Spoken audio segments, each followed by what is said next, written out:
Good day, friendly viewers. I'm using my phone because I lost my camera. Well, I didn't lose it. I think my mum sort of put it somewhere. So, chapter 600. A very, very big milestone. So, congratulations to Kishimoto for drawing 600 chapters, being able to draw in millions and millions of fans, and then it's a shame that this chapter was pretty crap. Oh, see, my dogs are going off. This is why I should record when people aren't in the house. So yeah, it wasn't amazing. I didn't like it. It really is pissing me off, actually. Obito basically, well, we get flashbacks for more than half of it. What flashbacks is in stuff we've seen about 3 or 4 times, and then Obito's basically pissed because of Rin. This therefore makes Obito or Toby a very similar villain to Sasuke, and at the moment not many people like Sasuke, so it's not fun. I liked Toby as Toby.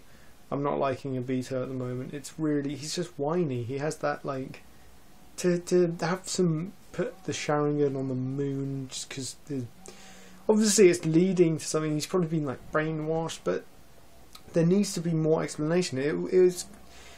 It's going to be so easy for Kishimoto just to go into fight or go to Sasuke, or go to something else, like troll us like really badly. Like, it's so annoying. So I'm not happy about that, because the explanation that we have not got is something that we really need. So that's very annoying. Naruto for the 2nd week in a row has come 10th. So Kishimoto really should be sort of... He's really good at like keeping us wanting to read next week, because we always think next week's going to be better, which is not necessarily a good thing. If next week's always going to be better, because as a series, if you're reading from volume 1 or chapter 1 to chapter 600, it'll feel like a waste. Like, you'll be reading it, there's no sort of... You'll feel like it... for us, we're going week by week, so we're, it's torture, but when you're reading it from like chapter 1 to 600, it won't be like a story. It will be like a series of events leading to something that you don't even know is coming, and you're just clicking it. I don't know. I don't think it...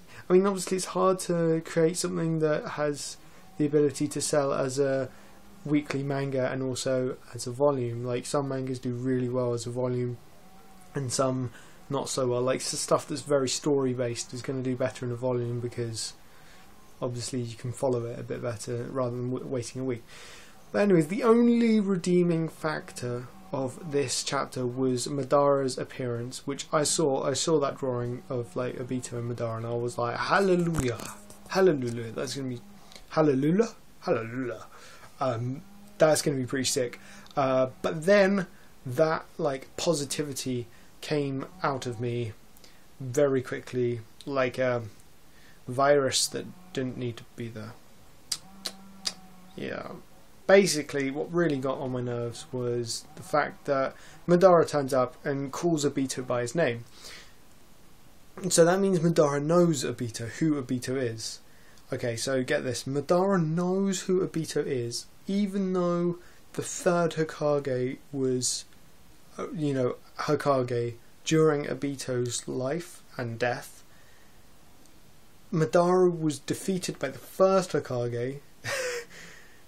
So there's a bit of a timeline issue we've got going on here. Like, if Madara knows Obito, like, what? How? Why? We know that. Well, we've seen like when Itachi meets Toby, he's got really long hair, so I'm guessing that's Madara. But like, how is Madara still alive? Like, Madara says that.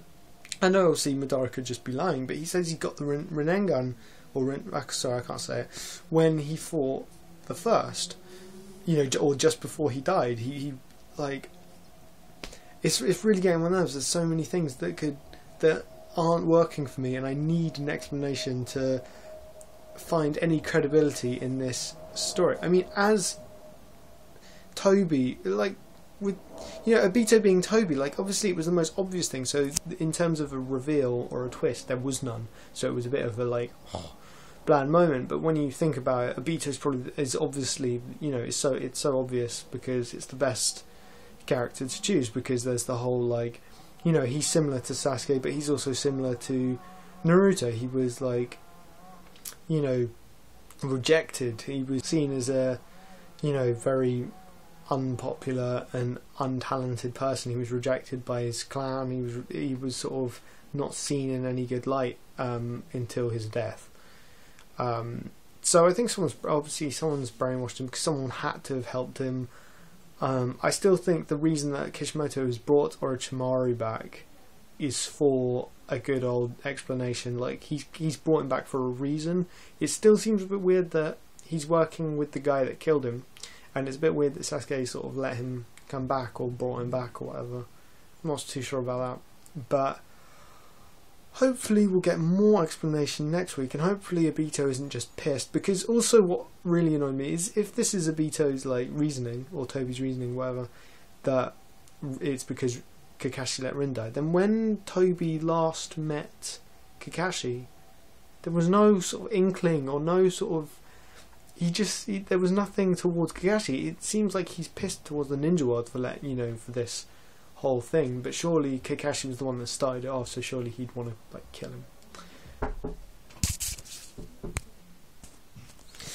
Damn people. See, this is why I said I shouldn't record when people are in the house. Anyways, that's basically all I've got to say, because if I was to say everything that I had to say, we'd be here for like hours, because there is a lot to say, because there's a lot that could happen. But as per usual, we have to wait until next week.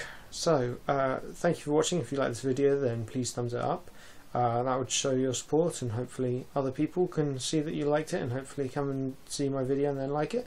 If you like all my videos, then feel free to subscribe if you haven't already, and if you don't like any of my videos, then go to my DeviantArt, because I've got art there and you might prefer that to my videos. I'm getting better at it. Alright, so thanks for watching, and adios amigos.